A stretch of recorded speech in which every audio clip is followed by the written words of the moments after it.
तो आज हम जा रहे हैं किशन भाई के लिए पानी की टंकी लेने, वो भी 1000 लीटर वाली। पहलवान होता ये कि किशन भाई बोलता है कि भाई कुछ दिनों से नल नहीं आ रहे, पानी की टंकी की व्यवस्था करना पड़ेगी, एक ही बार में पानी की टंकी भर लेंगे जो कि एक हफ्ता पूरा चलेगी।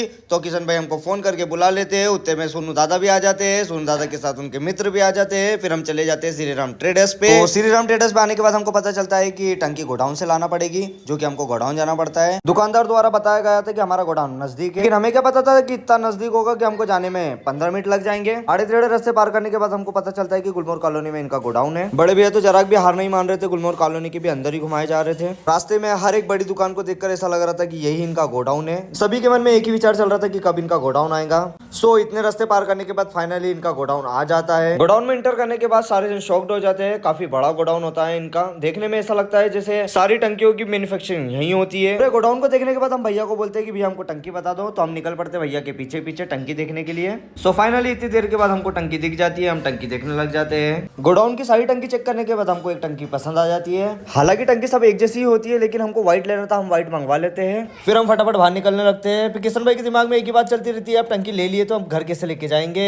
वो मुझे बोलते हैं, मुझे कन्विंस करते हैं कि भाई अब तू संभाल। टंकी लेने के बाद भी हमारा मन नहीं भर रहा था, हम गोडाउन घूमने के लिए निकल जाते हैं। दादा बोलते हैं कि चलो अपन इससे भी बड़ी बड़ी टंकी देखने चलते हैं। इसी दौरान घूमते घूमते हमको 5000 लीटर की टंकी देखने को मिलती है।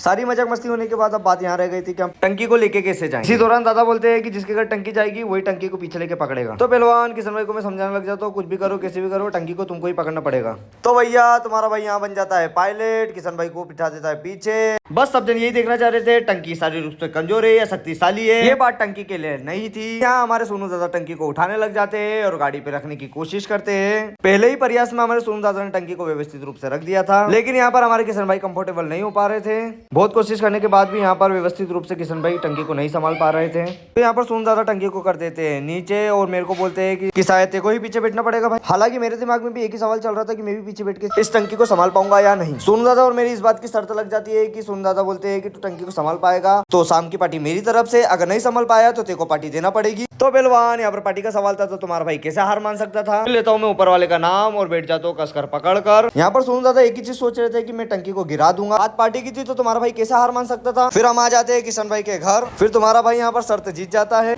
दोस्तों वीडियो अच्छी लगे तो लाइक करें, फॉलो करें, सब्सक्राइब करें।